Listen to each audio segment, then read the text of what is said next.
Hello and welcome to Original Soundchat, where video game music is a work of art. On each episode, it's our goal to help you learn about 2 soundtracks from the world of games, as well as the people, stories, and critical tracks behind them. My name is Joe DeVader. And I am Peter Spezia. We're brought to you by Anonymous Dinosaur and Rhymes with Asia. It's time to appreciate great OSTs and the games they come from, without getting too bogged down in music theory. Up first for our 2 games this week is 2001's Metal Gear Solid 2: Sons of Liberty, a game ahead of its time for its commentary on social engineering, all while pushing the power of the PlayStation 2 with a Hollywood-inspired score. After that, it's the anxiety-inducing adventures of the many members of the Kong clan with 1999's Donkey Kong 64.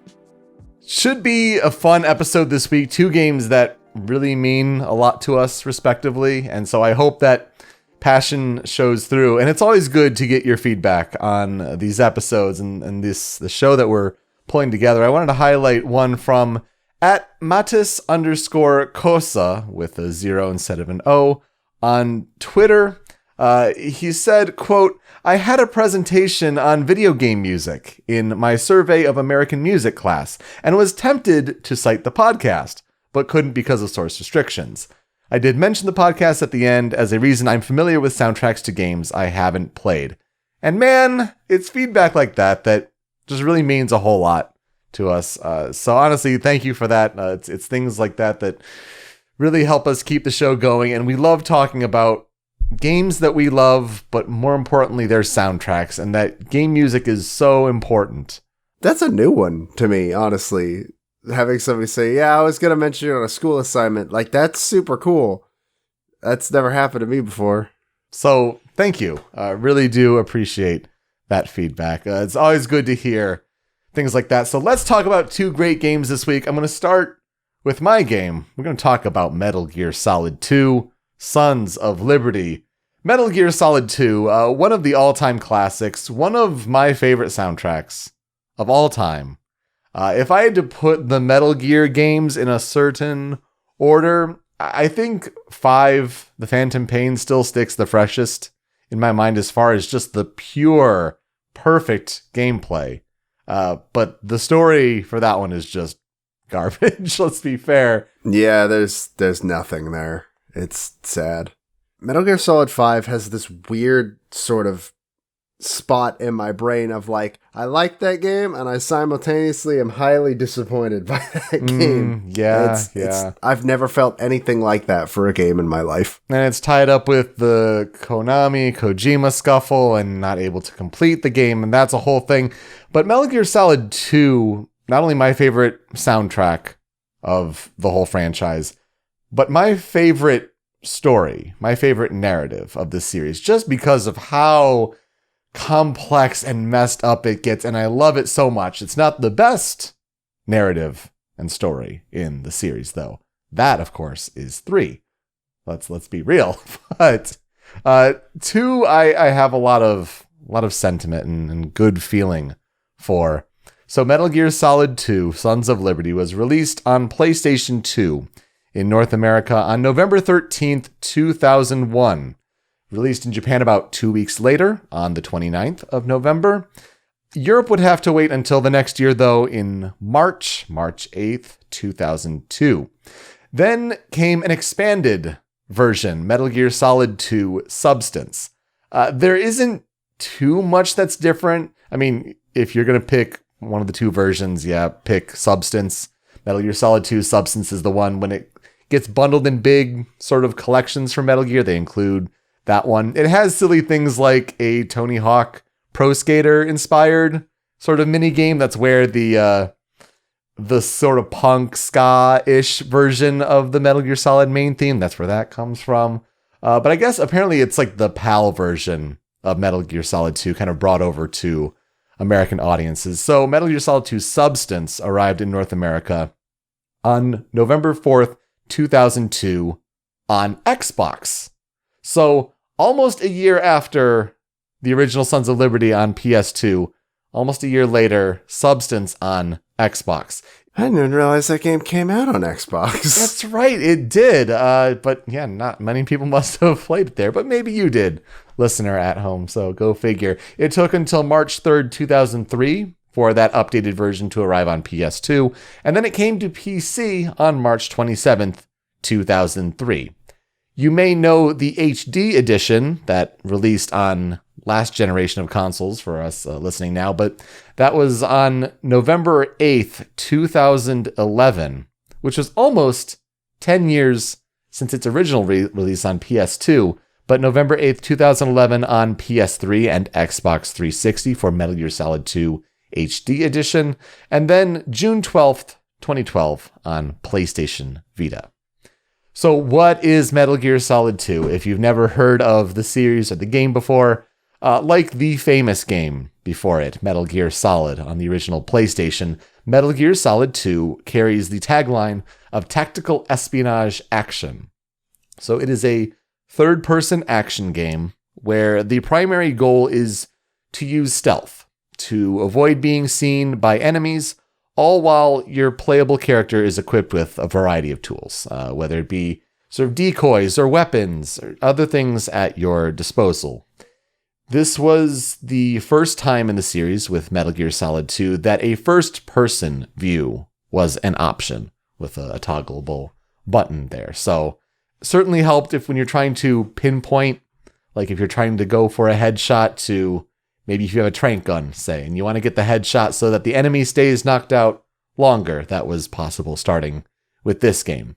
People remember that a lot of those changes made its way to the remake for Metal Gear Solid, the Twin Snakes, on Nintendo GameCube. So started in MGS2, kind of brought over to that remake of the original.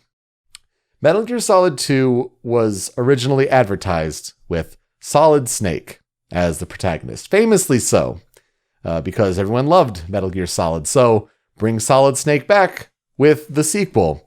As far as the narrative goes, it opens with Solid Snake, especially in the advertising for the game, going through this opening prologue of the tanker incident. And Snake is there to record evidence of a new Metal Gear unit called Ray, which is currently under control of the United States Marine Corps. Russian mercenaries attack the ship along with one of Snake's rivals, Revolver Ocelot, and Ocelot betrays the Russians, steals Ray, sinks the ship. Solid Snake is blamed for the incident publicly and is believed to be dead. And this is just the first hour or two of the game.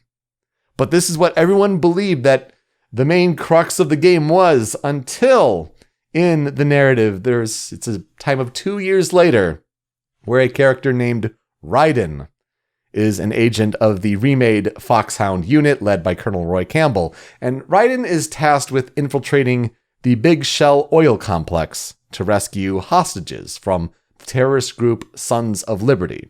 Now, it's interesting because among the hostages include the current president of the United States, and Sons of Liberty is claimed to be led by one Solid Snake.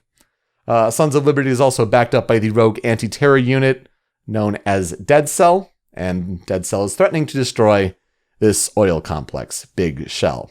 So I found it interesting that we're talking about this today in particular at the time we're recording, because in-game, the events of Metal Gear Solid 2 conclude on April 30th, 2009 in universe. And that's almost 8 years after when it was released. So that was kind of looking into the future, but now we're recording the day after the 10-year anniversary of those in-game events here in 2019. So even beyond what was looked in the future, I just found that a rather interesting timing-wise. I mean, everyone remembers with that game. Do you know what day it is? Why is today so important? It's April 30th.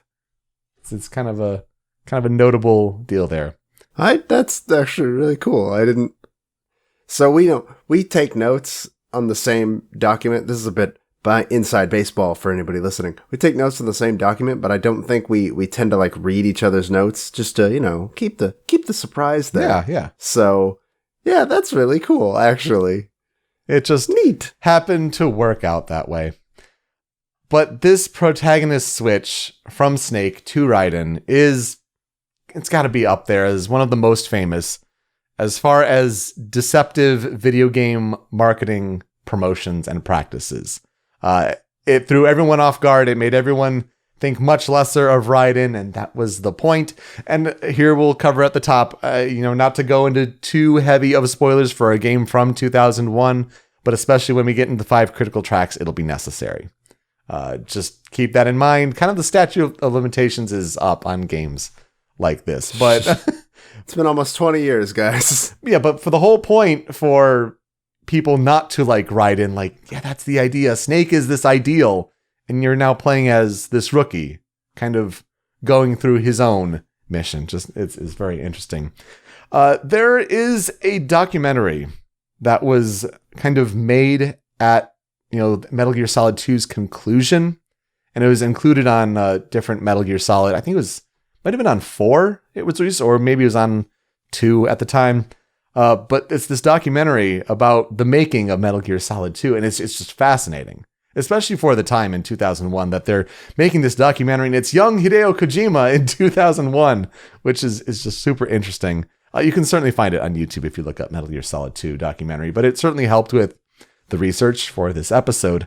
And different places like Did You Know Gaming also, pull from it and do their own research, and it's just interesting because with the game releasing in November 2001, it's Metal Gear Solid 2 is infamous for having to change elements of its ending because of the September 11th terrorist attacks in 2001, especially when the climax of the game takes place in New York City. There was apparently the plot point of the ship known as Arsenal Gear crashing into and knocking over the Statue of Liberty and just crashing into Manhattan. And that probably wouldn't have played well after September 11th. So, especially a month after. Yeah, so they had to change that overall. Metal Gear Solid games overall have this really interesting sense of theme with their narratives, and it kind of asks a big question.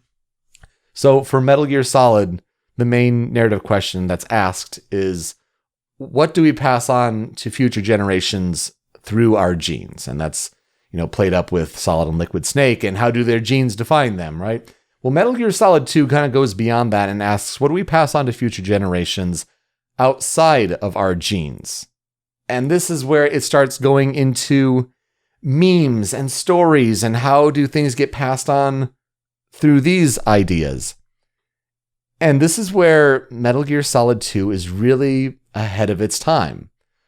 Critics consider this game as one of the first examples of a postmodern video game, in the sense that it represents an attitude of skepticism, irony, or rejection towards the meta-narratives and ideologies of modernism.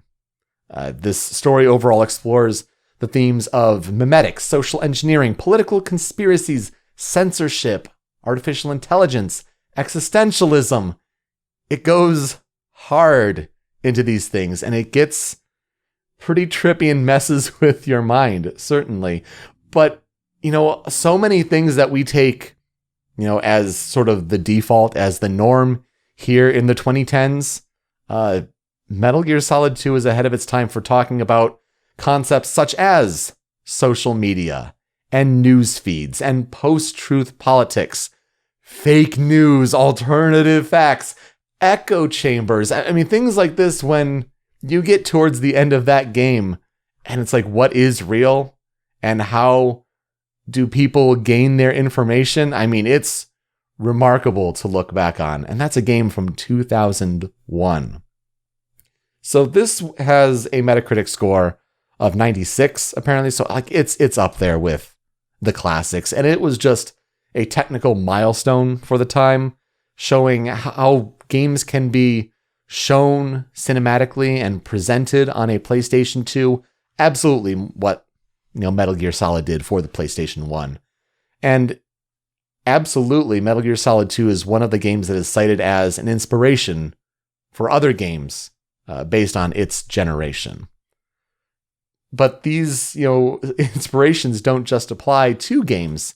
They also are applied to films.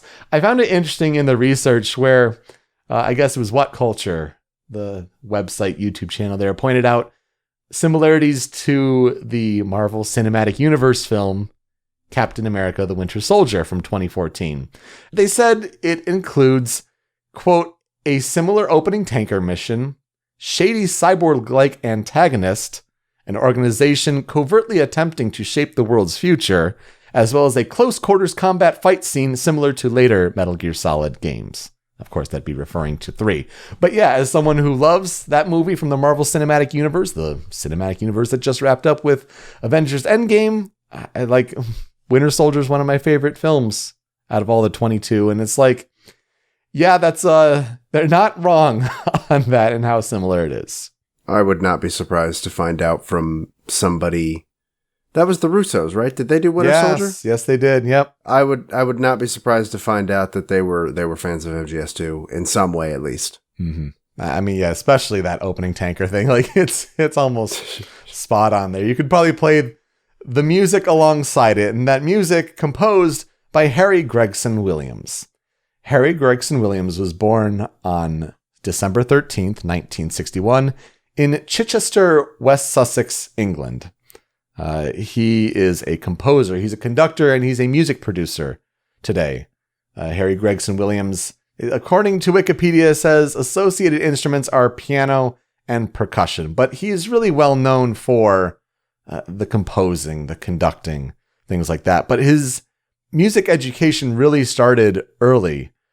He won a musical scholarship to St. John's College School in Cambridge at the age of 7, where apparently he was a child chorister, so singing choir, who would, he said, study music and then basically sing for supper. He would later attend the Stowe School, where he was a music scholar, followed by the Guildhall School of Music and Drama in London. So after kind of just being entrenched in music from a very young age, he eventually moved over to teaching. He was teaching music and sports in particular after his time at university, and he began working as a film composer in the early 90s, particularly through English composer Richard Harvey, though he was taken under the wings of one Hans Zimmer. After a chance meeting of the two in London in 1994, Hans Zimmer offered him, more opportunities in Los Angeles, and Harry Gregson-Williams booked a one-way ticket to LA and never looked back. So Harry has a brother, Rupert Gregson-Williams, who is an accomplished composer in his own right. Rupert Gregson-Williams, known for composing, among his many credits, B-Movie. Most of these modern Adam Sandler films. So, you look at those and it's like, okay, maybe not the great films, but okay, it does need music. But then he's composed for Wonder Woman, Aquaman, Veep, and The Crown, which are all these now standout works of whether it's, film or TV. So famous brothers in a sense, but Harry Gregson-Williams has been working longer and I would argue has the more notable discography in this sense, mostly working with films. If you kind of look at breaking them up as live action and animated films, among the live action films, I'd say his most memorable scores and, overall films, he worked on the first 2 films of the Chronicles of Narnia series. So that'd be The Lion, the Witch, and the Wardrobe and Prince Caspian. So he did not work on, apparently, Voyage of the Dawn Treader. He didn't work on the one that nobody knows came out. Exactly.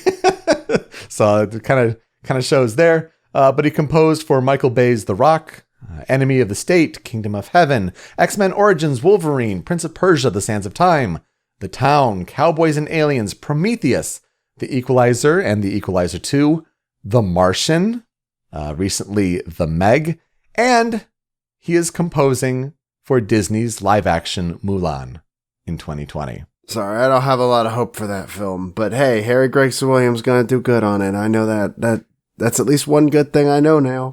In an interview, it said that his daughters are not letting him watch the original animated series for reference because you don't want any of that score to influence him. I guess it was a connection working on the director's previous film, and so it was an easy callback there. So it should be good. But I found it interesting with his animated films in particular. He works a lot with DreamWorks.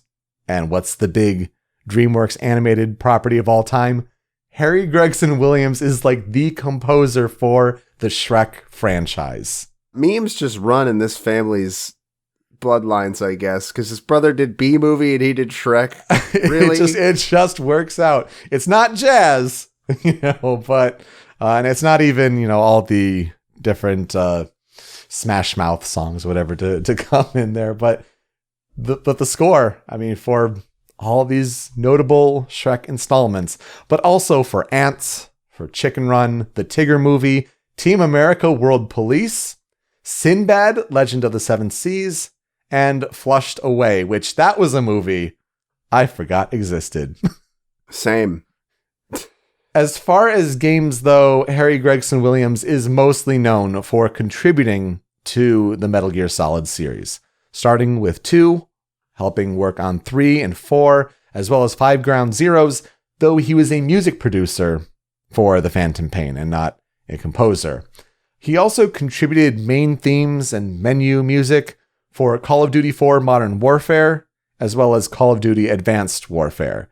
He mentioned in an interview that was like, he doesn't like the shooting kind of games, but they offered, to work with a live orchestra for these main themes. And it's like, okay, I can do that at least. So go figure. As part of that documentary, to go into the history of developing this soundtrack, it's certainly interesting because the soundtrack has its own section.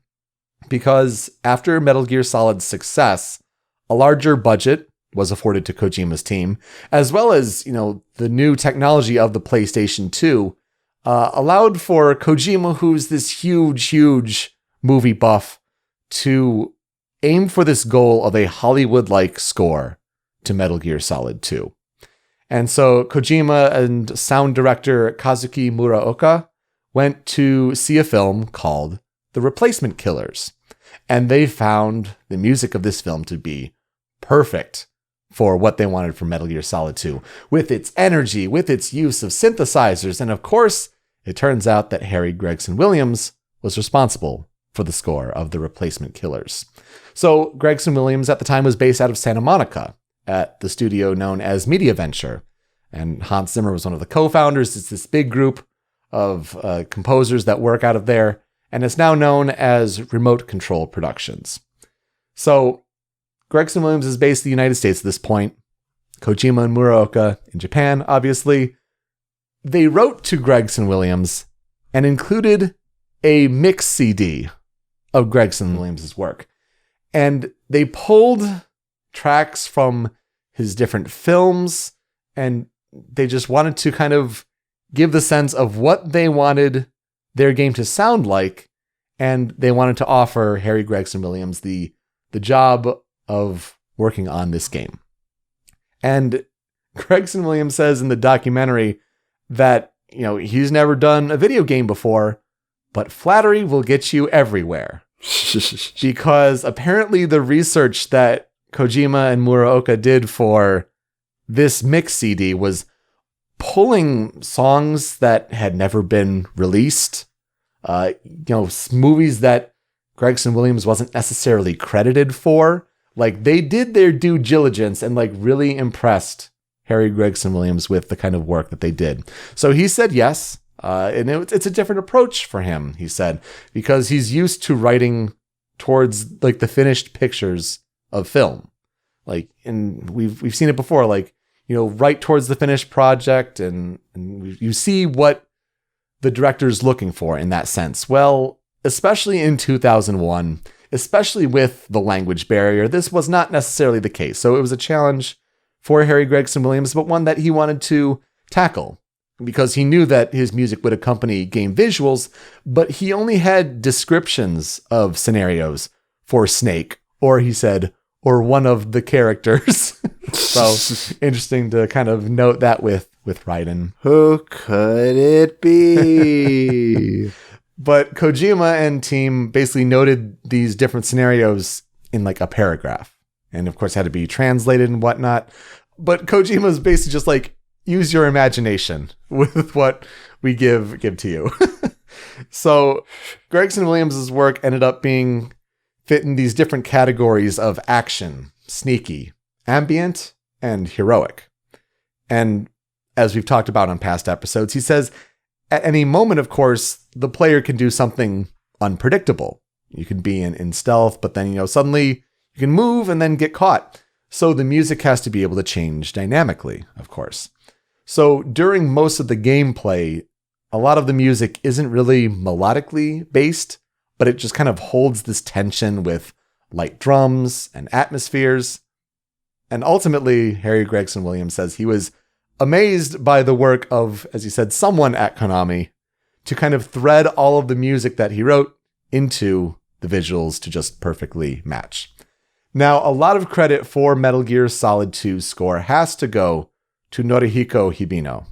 And he's another name that is well known for, Metal Gear Solid 2 and Metal Gear Solid 3 and working on this series, especially in its earlier infancy stages. In fact, a lot of the songs on my critical tracks are credited to Hibino. But when I talk about Metal Gear Solid 3 in the future, I want to profile him. The whole point of this game was bringing Harry Gregson-Williams into the franchise, and what a big score that was for getting a Hollywood composer in this game in 2001. And so, while he'd certainly contributed many tracks to the soundtrack, Harry Gregson-Williams, they don't necessarily fall among my favorites, but he's, I think, certainly the composer worthy of note for this game. So, speaking of those critical tracks, let's get to them. And it has to start with Metal Gear Solid main theme.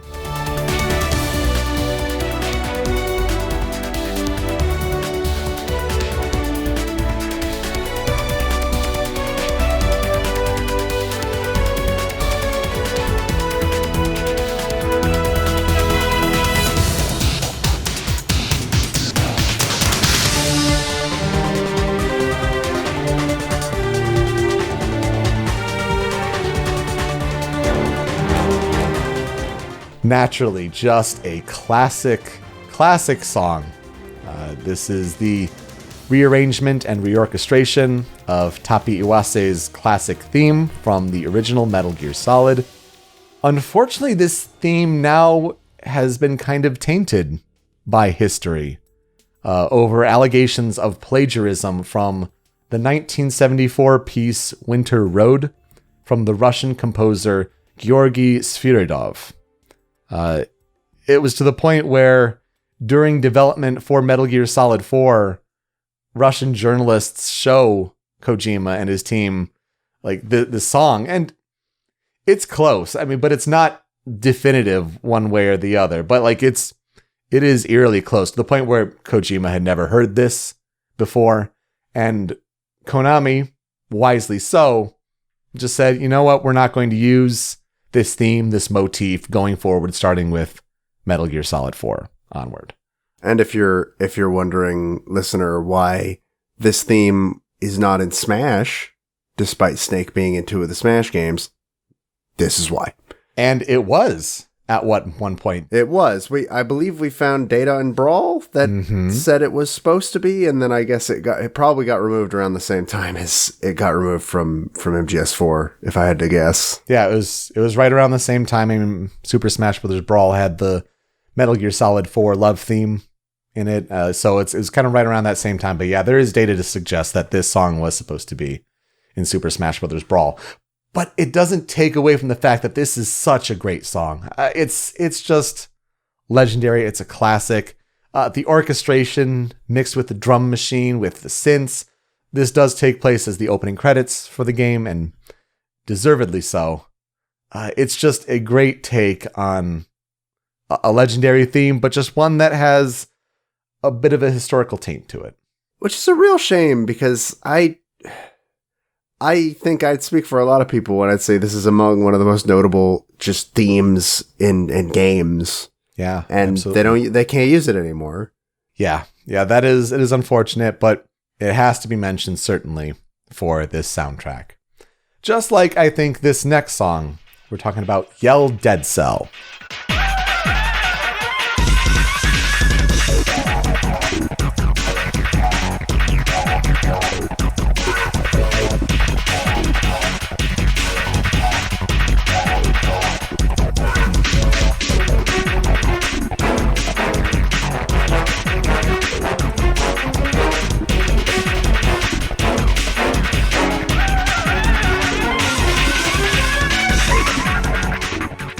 So starting with these next few tracks here, number 2, 3, and 4, these are composed by Norihiko Hibino.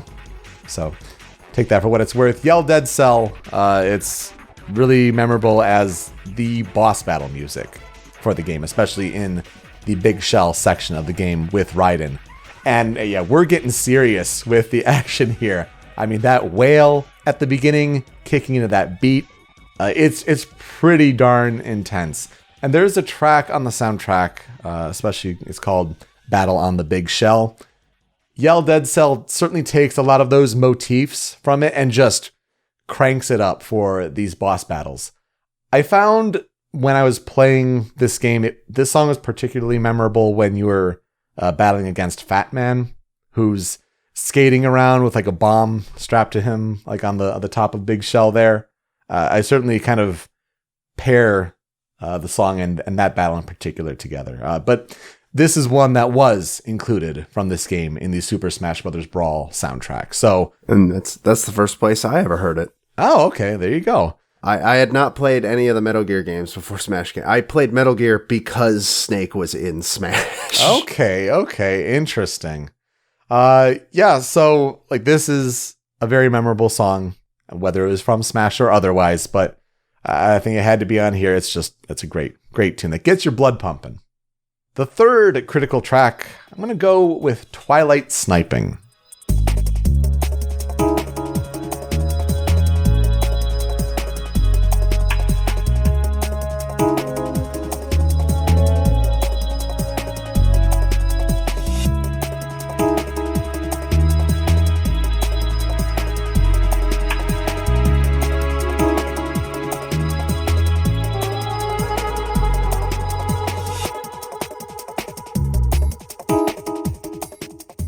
Kind of an under the radar pick, I think, but one I certainly remember the gameplay to, and just pairing the music kind of with that memory.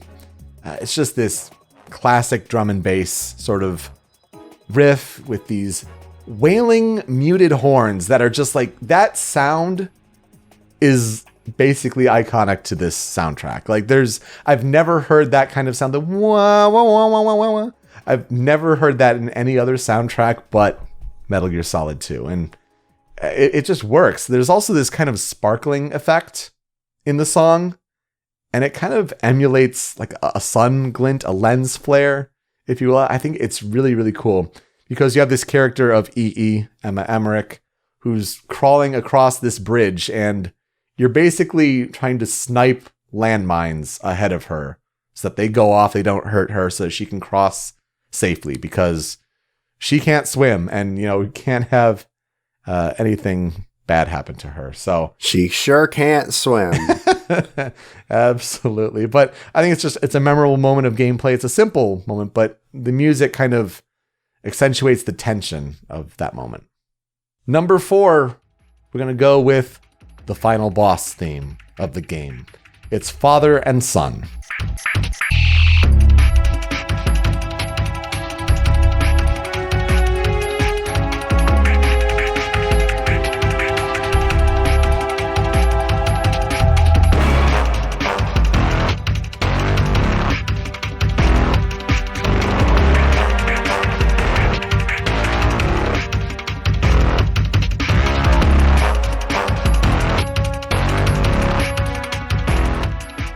So yes, the final boss against Solidus Snake. I feel like this song in a way is like Yell Dead Cell on steroids. I would agree with that description. I agree with that. Yeah, it's super intense, and then it only just builds and builds and builds, and to the point where like I have a really hard time, I think, picking the sample to use from this, because it does get repetitive, but it just adds more and more elements to the track. Like this extreme bass synth towards the end of the song as like a supporting melody. Like it's intense. And I think it's one where like the full track is worth the listen, because you hear where it starts and it's intense. It's you're against this final boss, but by the end of it, it's a monster. This might be weird to say, but more so than any of the other songs on your list, I don't have anything on the cutting room floor personally. Just a heads up to all your listeners, because I think you got it pretty heartily. But this song, you can very clearly see the line from this to MGS3 and its soundtrack, I think. Yeah. More so than anything else. I don't know what it is about it. It might be the instrumentation specifically, but I think it is. I think it's the use of synths, because this takes place in 2009 as opposed to the Cold War 1960s of Metal Gear Solid 3. And with everything being about digital information and all of this, yeah, it's heavy on the electronics in 2's soundtrack. So I think you're right. Like that's really the big distinction. It's the story, it's the timeline, it's all of that. But yeah, this is a great tune. Had to include it. But I also have to include, as the 5th critical track, the ending theme, I Can't Say Goodbye to Yesterday. Do you think tomorrow will bring sun or rain? Which one of these will show? I can't say goodbye to yesterday, my friend.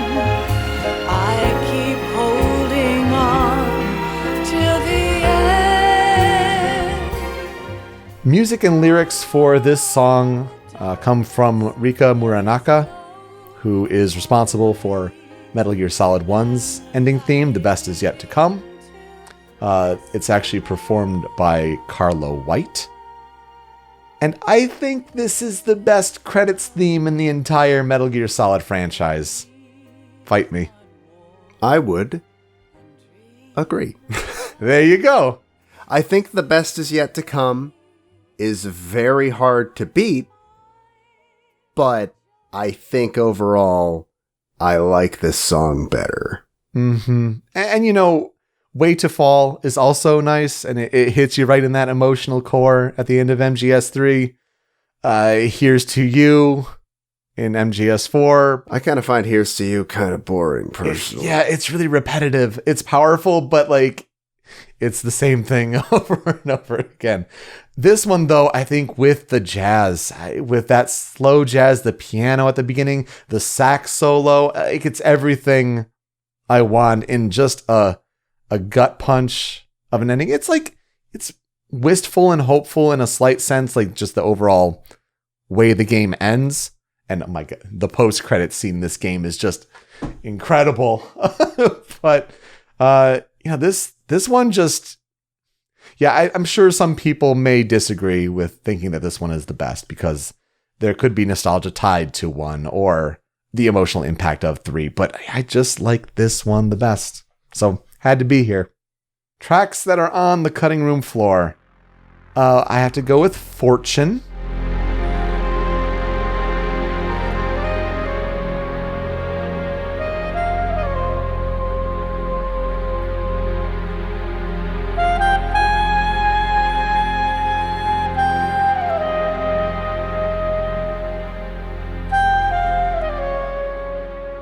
See, this is the one I would have put there if you hadn't beaten me to it.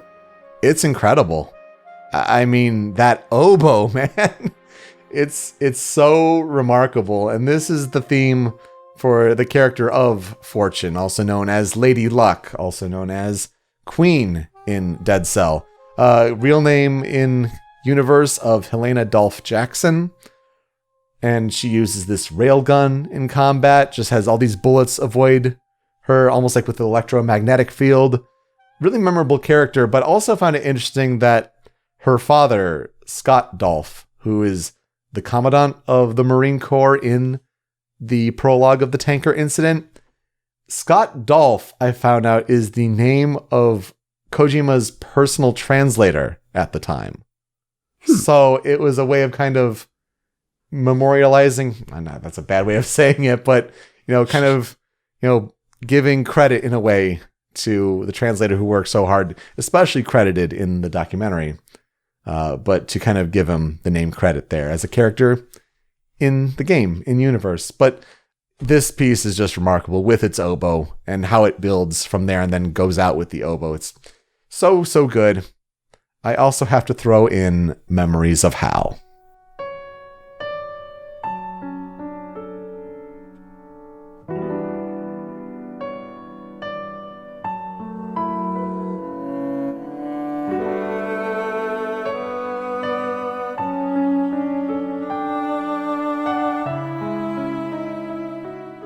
Because it's this perfect piano part, and you just always associate it with Otacon's tears and him just crying his eyes out. This theme represents the relationship between him and EE, and that damn parrot going, "Hal, I miss you." Otacon crying, and this piano music just playing it perfectly. One of the things I think I'll never forget about the game. This is the one I've replayed the least, I think. I actually haven't replayed 2. I've replayed 1 and 3 quite a few times, 3 especially, because that's my personal favorite game in the series. Mm-hmm. And I think I've even replayed 4, but I don't remember if I actually have or if that was a fever dream. But I'm positive I have not replayed this game, and it's been on that short list of I should probably replay that at some point. Yeah, I think it's up there for me too. It's a game that I remember much more for its narrative than necessarily for the actual going through the gameplay in that sense. Because, what I will never forget about this game is it was the first time a video game just broke me with its narrative. The mind F, if you will. It's just one of the first ones that I remember in that sense. And when you get to the end of that game and everything that happens, it's just incredible. How it just kind of deconstructs itself fully. But I especially remember with this soundtrack when I was in university and undergrad, and I put this soundtrack on my iPod at the time, whatever, and just walking around campus with this soundtrack, and I fell in love with it. This is absolutely one of my favorite soundtracks, top to bottom. I mean, even tracks like Tanker Incident are just incredible.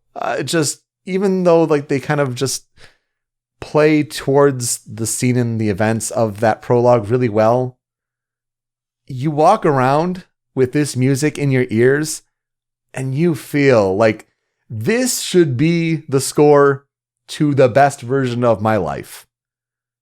And I'll always remember this score in particular being just that, feeling so cool walking anywhere and listening to it. So if you want that kind of feeling, I highly recommend the soundtrack to Metal Gear Solid 2, Sons of Liberty.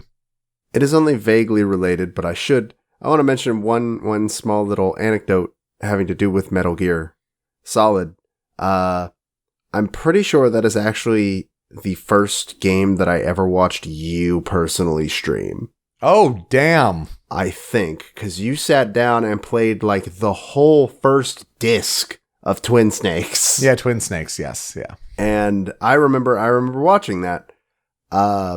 That's one of 2 really early streaming memories I have of watching you stream stuff. The other one being, I think at one point I watched you fight the boss of the Water Temple in Ocarina of Time. I don't know why I remember that specifically. I don't think I watched anything else from that stream.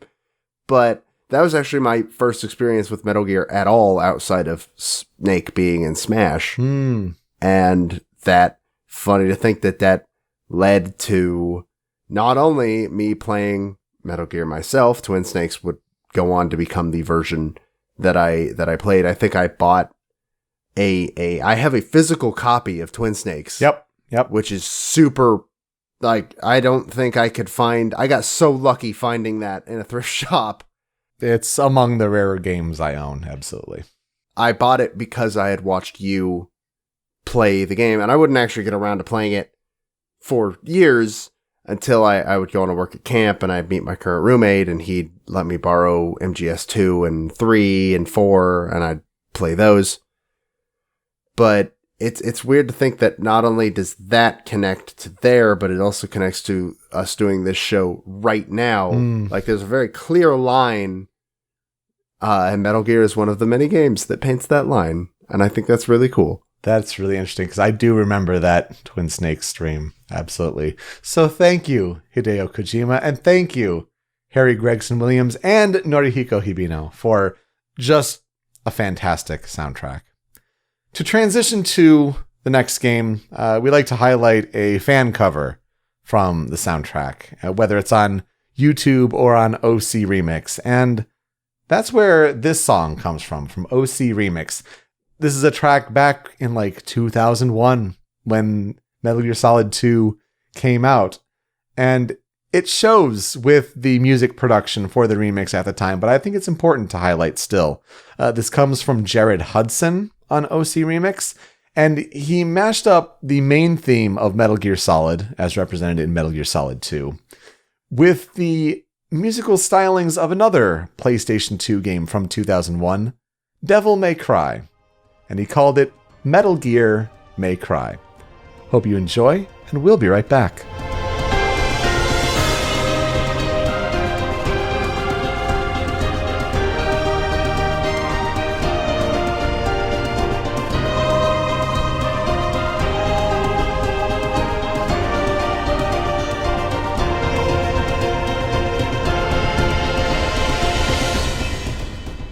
Alright kids, it's time for me to make everybody really mad at me because I'm doing this composer not for the game he's most notable for, because this one is for me. Sorry everybody, I tried. This one's 100% for me. Let's talk about Donkey Kong 64.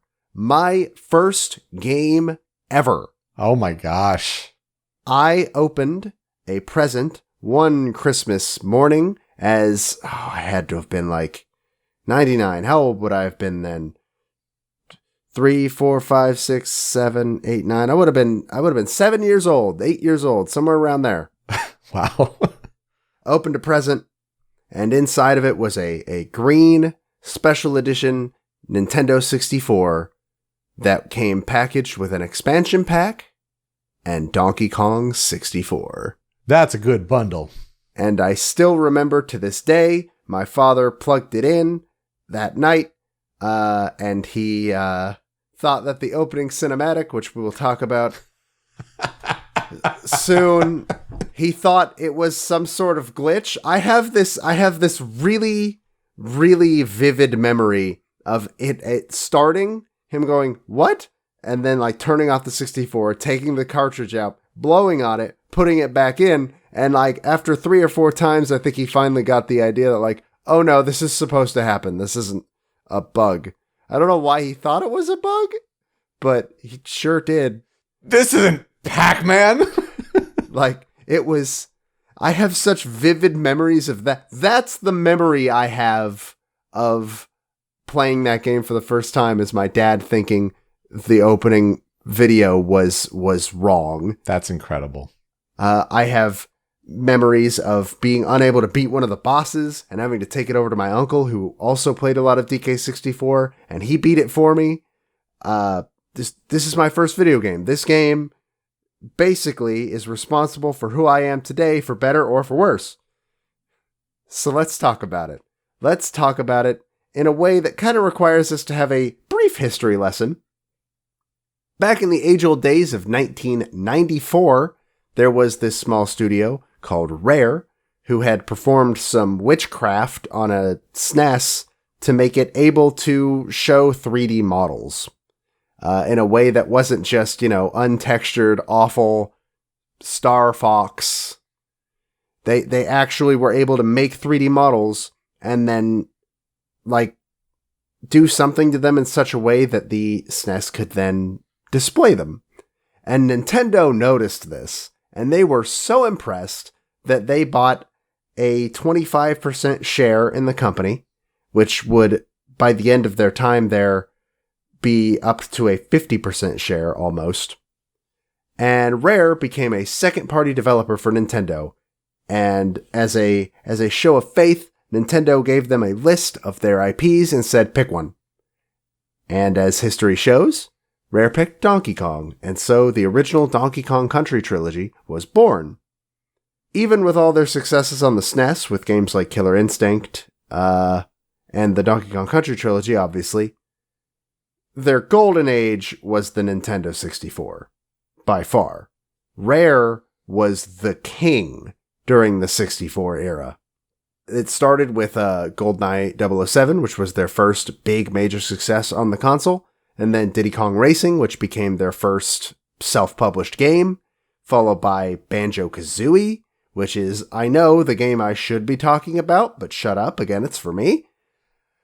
And then in 1999, he was back again, and it was about time too. That is exactly what I wrote on the notes. That is exactly what I'm going to say.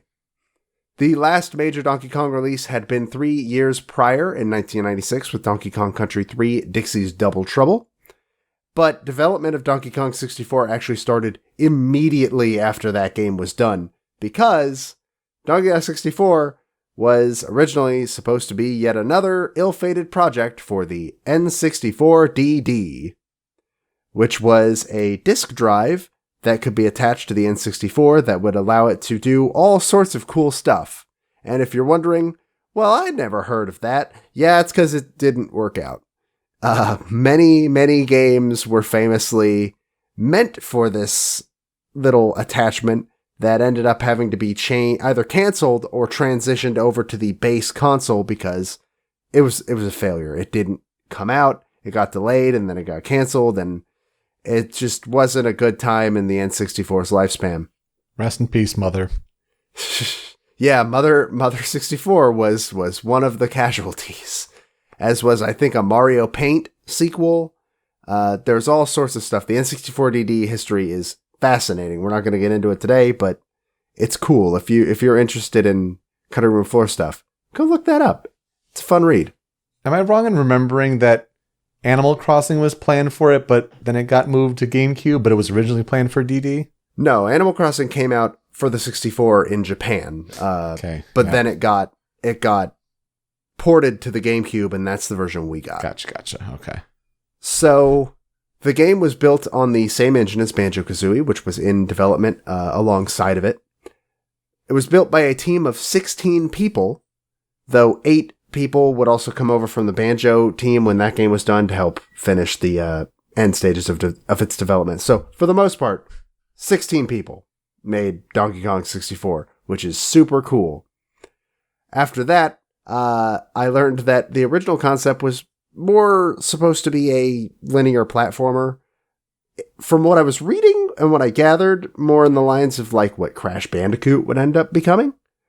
But I don't have a source on that. It's just people said it was supposed to be a linear platformer, and that's what I picture. I doubt it was supposed to be a side-scroller, otherwise it probably would have mentioned that specifically, right? Yeah. But that version of the game only lasted for about 18 months of development, and then after that, it changed into the 3D open world platforming collectathon that we know today. Which, boy, is it a collectathon. It is infamous for being the most collectathon that has ever collectathoned. Backtracking with characters and all sorts of colors. It is, I think, the greatest example of what a collectathon game looks like when you let it go too far. Yep.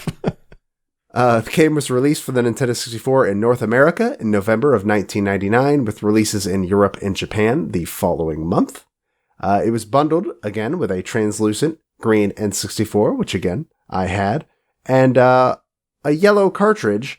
And the Wikipedia article talks about that as if the yellow cartridge was not the standard. I've never seen a non-yellow yellow Donkey Kong 64 cartridge. Come to think of it, I haven't either. Yeah. Like, even the version I've bought from thrift stores many years later, that's a yellow cartridge. So I don't actually know if it had another version, but who knows? Oh, banana. Nintendo had extremely high expectations for this game. The goal they set for this game was 1.5 million copies over their original goal for Ocarina of Time. Get out of here. And I think it made it. It was one of the best-selling games of that year.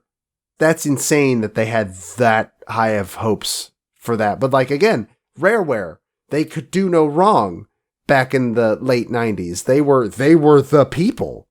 So maybe that's not as crazy as I think it is. Infamously, there was a game-breaking memory leak that the devs just could not figure out how to fix. After playing the game for a certain amount of time, things would just start breaking, and eventually the game itself would crash. And the only way they could figure out to fix it was by plugging in the upcoming accessory, the expansion pack, which gave the N64 just slightly more RAM. And that fixed it. And by fixed it, I mean it made it so that that bug took so long to become a problem that most people would have turned their 64s off and restarted the game by that point. This led to them having to package the game with the expansion pack, which was infamously very, very costly for Rare at the time. This bug would actually re-show its face again when it was released on the Wii U Virtual Console because save states. Save states meant that it was very easy for the game to have been on, quote unquote, long enough for this memory leak to have become a problem. Oh no. See, I have this game on Wii U Virtual Console. Have I gotten around to it? No. But it's been a while since I fired up the Wii U, to be honest. But that's sad to hear that it still exists in that way. Well, it's very easy to avoid as long as you just don't use save states, which that game's not super hard, and save states, it saves pretty well, I think. So it's not a huge problem, but it is a notable problem that it did show its face again for the first time in like 2 decades. Use normal saving, got it. Reviewers loved the game, though, as mentioned before, it was very much criticized for its collectathon gameplay, because again, it's too much. There are golden bananas. Every character has their own golden bananas. Every character has their own regular colored bananas. Everybody has their own banana coins. Everybody has their own kind of ammo. Everybody has their own upgrades. On and on and on and on. And I love it. But a lot of people, it's too much. And when I say everyone, I guess I didn't explain this. The game's story is that King K. Rool has shown up in front of DK Isle with the Blast-O-Matic, a giant laser cannon capable of blowing DK Isle off the face of the earth. And he has kidnapped Diddy Kong, Tiny Kong, Lanky Kong, and Chunky Kong. And Donkey Kong has to go save them, and they all become playable and get their own collectibles as of being rescued. Sadly, as we know, the good times for Rare were not to last. And just 3 years after this game came out, the ill-fated Star Fox Adventures would release, which would be the last game featuring Nintendo properties that Rare would make. It would be purchased by Microsoft that same year. May they rest in peace. Because they're dead. By all intents and purposes, Rare is dead. We're going to keep our fingers crossed for Banjo-Kazooie and Super Smash Brothers, but probably shouldn't get our hopes up too much. Yeah, sadly. Rare is...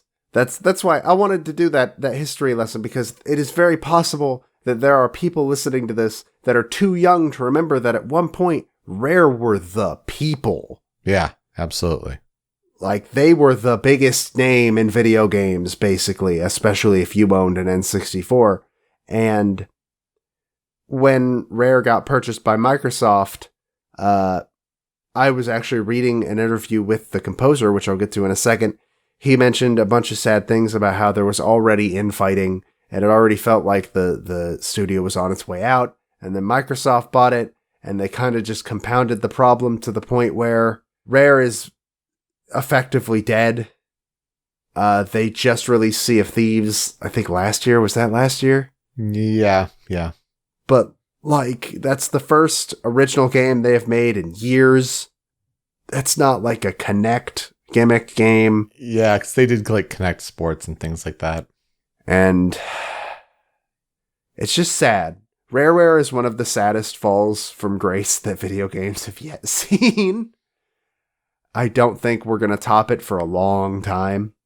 But to put it back on a happier note, let's talk about the composer for Donkey Kong 64, Grant Kirkhope. Yay! At one point, probably one of the biggest names in Western video game music. He is still up there. It's just that that list is bigger now. So he's very notable, but he used to be one of the most notable. He was born in Edinburgh, Scotland on July 10th. I'm sorry, everyone out there. Is it Edinburgh? It's Edinburgh. Edinburgh. Spell it like you say it.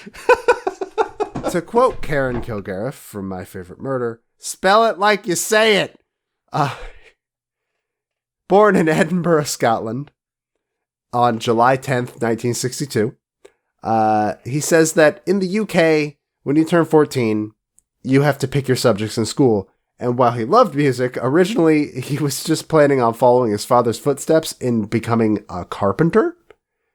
But then, as he puts it, somebody asked him, quote, "Don't you think it's a bit daft that you're not doing music?" And that kind of led to him saying, "You know what? You're right." Unfortunately, for a good amount of time, it doesn't sound like this worked out for him very well. He played in various bands, one called Sayar and one called Maniacs, spelled really edgily, Maineeaxe. Which, sure, all right. I was a teenager once too.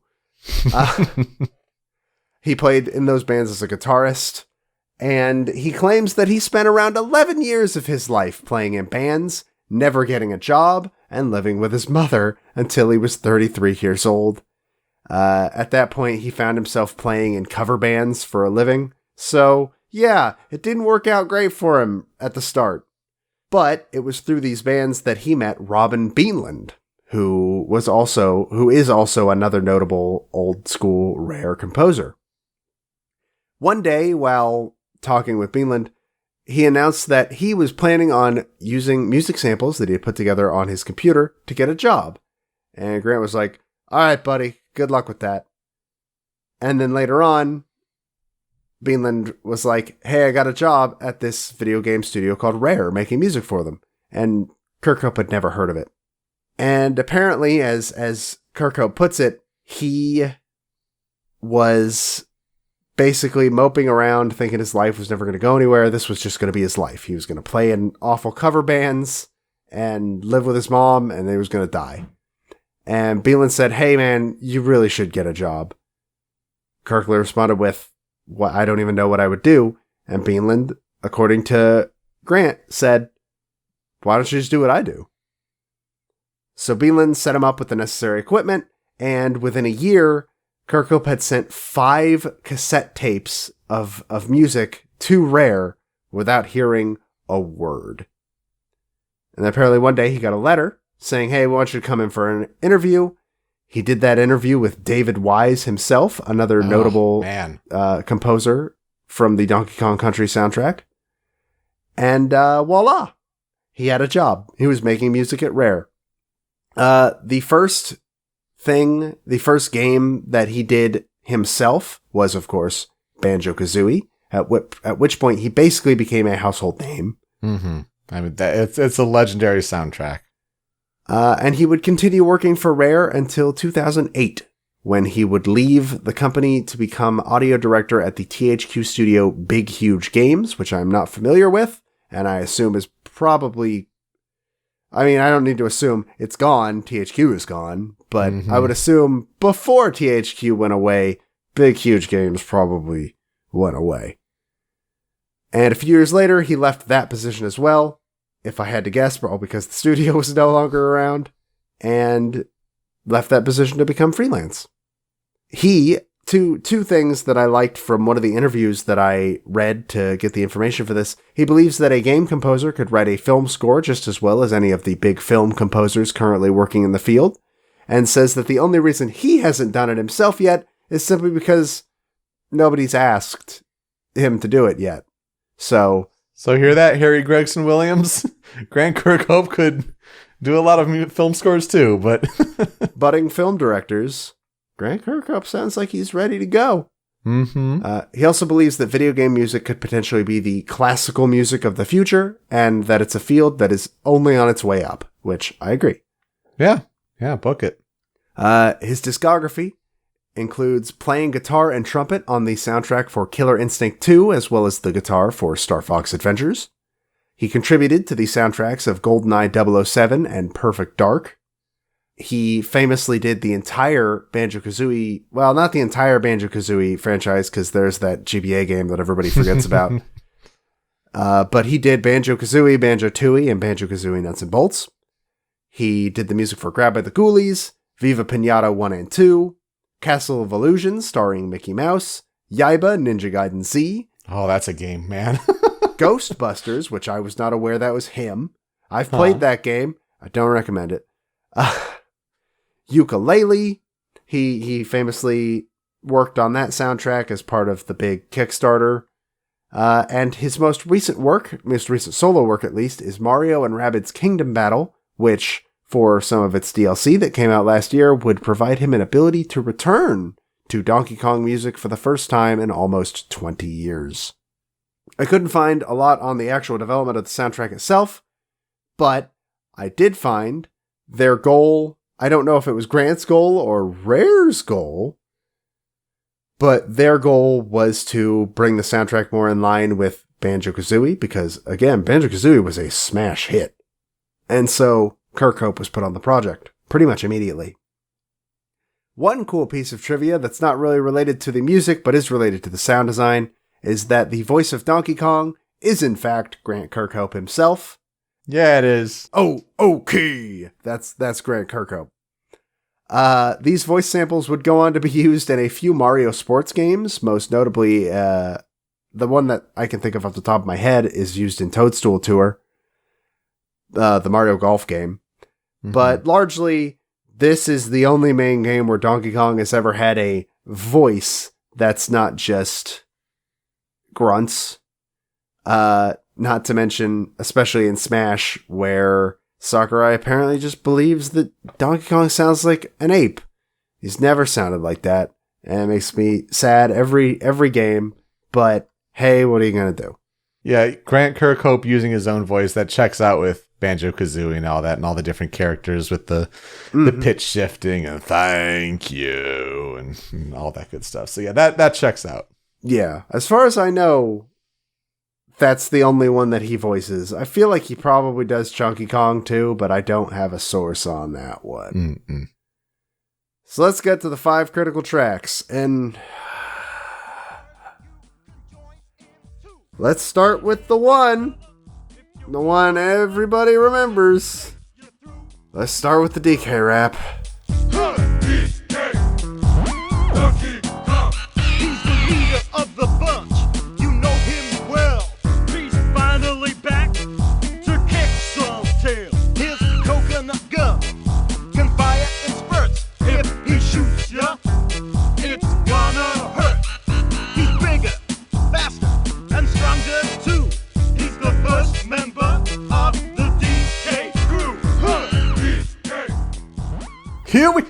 Here we go.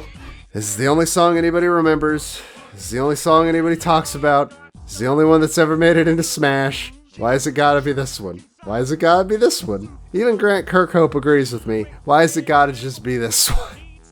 I remember listening to this song, and my first console was a Nintendo GameCube, and that was well into my life. But I remember, like, in my grade school days going to a friend's house, and he had a Nintendo 64. He had DK64, and it's in a way almost like the same thing with, starting that up, and I'm just like, what is this?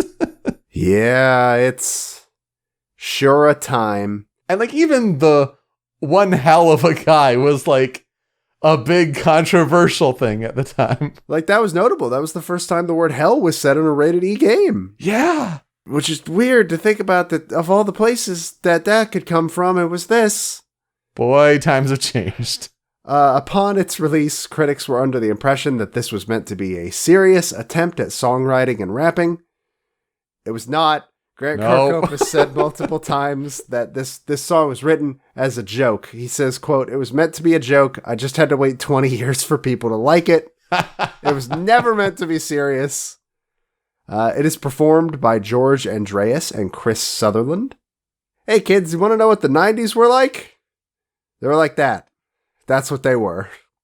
This might have been 1999. The 90s were just wrapping up, but that's what it was. That's what it was like. Throw in some NSYNC, and yeah, that's the gist of it. But this is the only song anybody remembers. And this is the song that plays in the opening cinematic. So yes, my father thought the DK rap was a glitch and kept trying to blow it out of the cartridge. Out damn you. So that's interesting. I like it. I don't like the Melee version. I think the Melee version is actually really bad. Like, it takes it from being a, haha, this song's bad, but it's a funny, enjoyable bad, to, oh yeah, this song sucks. It's not good. I might be egged for that, but yeah, I don't like the Melee version at all, in any way. And it's the only DK64 song that's ever been in Smash. Donkey Kong has been in Smash since the start. There are 2 characters in Smash now with movesets heavily inspired by this game, and the DK rap is the only song that gets to be in the game. It makes me so angry. That's more talk about the DK rap than the DK rap deserves.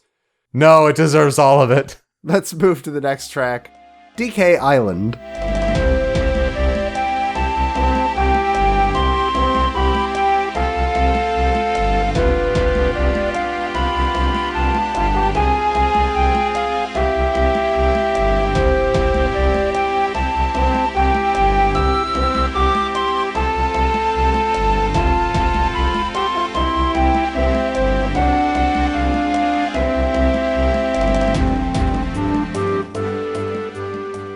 This is the main hub world music, and honestly, it just feels like adventure.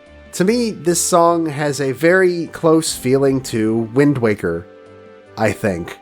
Because, I mean, the motif is there. Islands, ocean, it's there. You wrote here on the notes that YouTube commenters say it was planned for Project Dream, and I could absolutely see that. This sounds like, for anybody that doesn't know, Project Dream was what Banjo-Kazooie originally was. It was a SNES game that was about a young boy adventuring around to fight pirates that eventually got moved to the N64 and then retooled into Banjo-Kazooie as we know it today. And this is not the only example. This would not be the only example of old cut Banjo-Kazooie content being in DK64. Famously, the level Fungi Forest is just entirely a cut and repurposed Banjo-Kazooie level.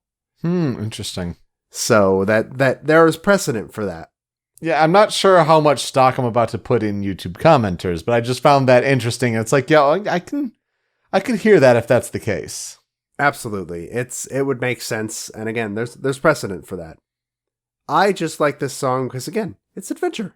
And it's a song you're going to hear a lot on DK Island. It's got different versions to it depending on hub worlds. This game, much like Banjo-Kazooie, has a dynamic soundtrack, which means the soundtrack changes either subtly or majorly depending on like where you're standing, which was a big deal at the time. These 2 games having that was incredible. So like if you're going to go enter the world of Angry Aztec, for example, it would be a remix of DK Island meant to sound more ancient and Aztec-y. Mm-hmm. After that, we have the most unique song in the game, I think, and also my favorite level in the game, Frantic Factory.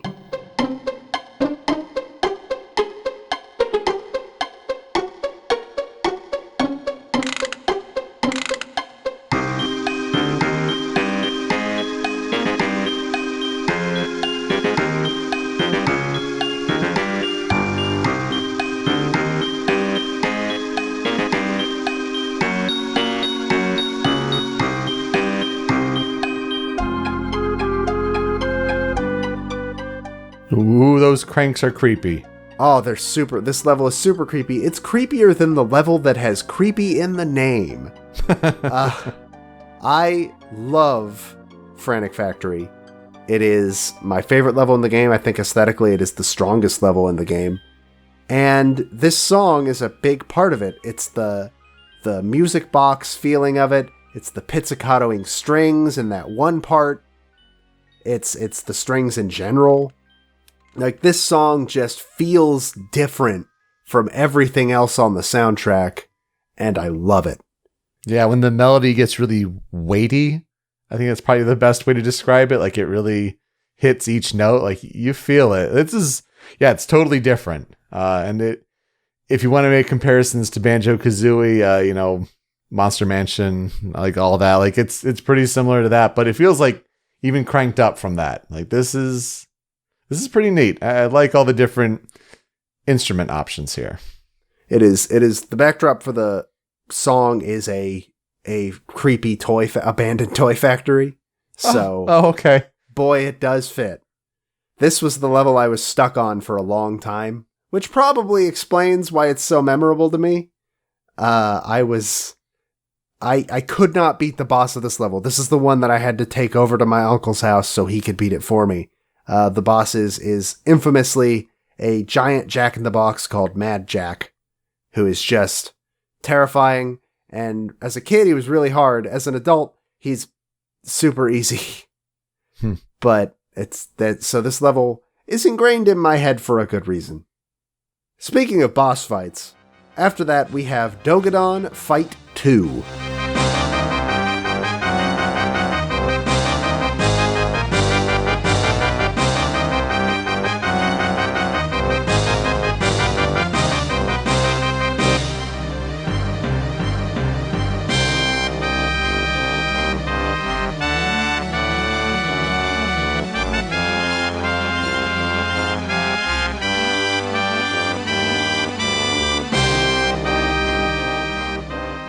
Dogadon is a giant dragonfly that you fight twice in the span of the game, hence the name. Once as Diddy Kong as the second boss of the game, and once as Chunky Kong in the aforementioned Fungi Forest level, which I'm pretty sure means that he was added kind of late in development, because I'm pretty sure Fungi Forest was added kind of late in development, which would explain why his aesthetic doesn't fit the level that he comes from at all. You fight him on this giant circular platform in a volcano, and that does not fit the aesthetic of a forest. That being said, this song is tense. It is tense. And you can't really hear it in the regular version that you'd hear on a soundtrack, because the way the boss goes is, for the first bit, you are fighting him exactly the same way that Diddy Kong fought him. And then after a couple of hits, he lands on the platform and jumps up and down a couple of times, and then the platform starts sinking into the lava, and congrats, now you are fighting a stressful boss fight on a timer. Oops. And the way, there's no timer that shows up on screen or anything, it's just the song starts getting faster and faster and faster as the fight goes on, and as it gets closer to, oh, I guess I'm dead now. This fight is so tense, and it's one of my favorite boss fights in the game, and I think that's why this song makes such a heavy impact with me. It is a remix of the Fungi Forest music, because that's how all the boss fight songs go in this game. They are all a heavy, usually a minor key version of the song from the level that they are a boss for, which I've always considered really cool, and I wish more games did that. That's really interesting, because you'd think that'd be a pretty common thing to do, but go figure. And there's not much more to say about this boss fight. Maybe I'm just crazy. Maybe other people don't remember this boss fight as much as I do, but boy, I do.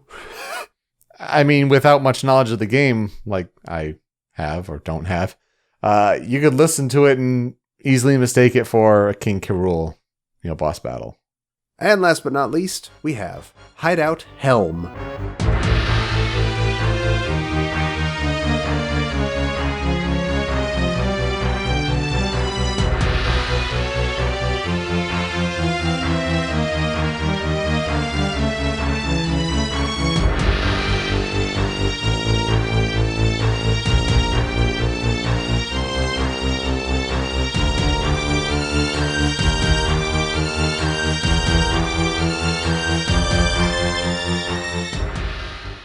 speaking of timers, this one has one on the screen. So, again, the whole plot of the game is that you are trying to find a way to deactivate and destroy the Blastomatic, Karul's big weapon meant to destroy DK Island. So, throughout the game, you can fight these enemies that will drop blueprints for the Blastomatic, which you give to a character named Snide. And every character, I believe, has one in every level. So that's... I don't have a number for you, but it's a lot. That adds up, yeah. The more you get, the more time you have in the final level, Hideout Helm, which is just this timed obstacle course through a bunch of bonus games, and it's this huge test of, have you figured out the various Kong skills? Have you mastered them? I sure hope so, because they're about to really come into play here. This song is so good and so tense, and I think that, maybe this is just nostalgia speaking, the last bits of the loop of this song, where it starts to get really, really, really tense, is probably some of the most tense music I've ever heard in my life in any game, which is weird, considering this is a Donkey Kong game. And between this and the fourth entry on my critical tracks, I'm starting to think Donkey Kong 64 might, at least partially, be responsible for my anxiety as an adult. So thank you, Grant. I appreciate it. Yeah, this sounds like Hideout Hell, honestly. It's a really, really cool level, and unfortunately, this is one of the few songs that after you complete that level, you can never hear it again. Because even if you go back to Hideout Helm, after completing the game, there's a different version of the song that's not nearly as good. And so, if you want to hear this song again, gotta go play the game again. I love this song. It feels like a heist, but like a heist with real stakes behind it. Because it is. Now let's get to those songs on the cutting room floor. First of all, I can't not mention Jungle Japes.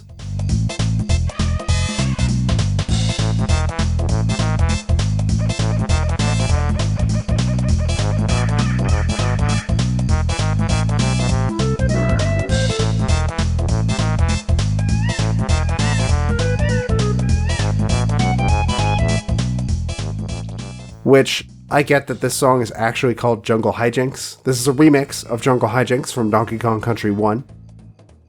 But, I will always know this song as Jungle Japes. Mm-hmm. Always. Because this is not the first time I ever heard this song, because I had watched my uncle play Donkey Kong Country a lot as a kid. But this was the first time that, like, this song made an impact with me. And it's just Jungle Hijinks with a jazz flair. And personally, I think that this version of the song is the reason why versions of Jungle Hijinks from Melee on are so jazz-based. That makes sense. Like 100%. 100% I think this is the reason. Because the original is not super jazzy. It has some elements, but not like this, and not like what Smash would come out with in the future. And also, Armadillo Fight 2.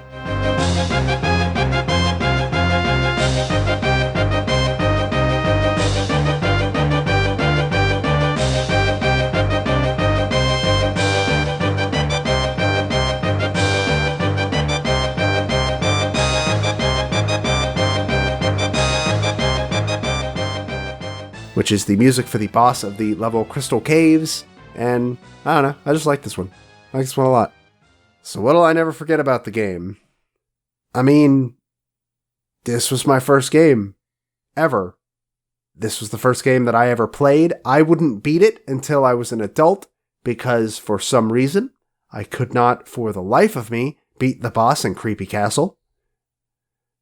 And then as an adult, I would go back and like, what did I have trouble with? This is... What?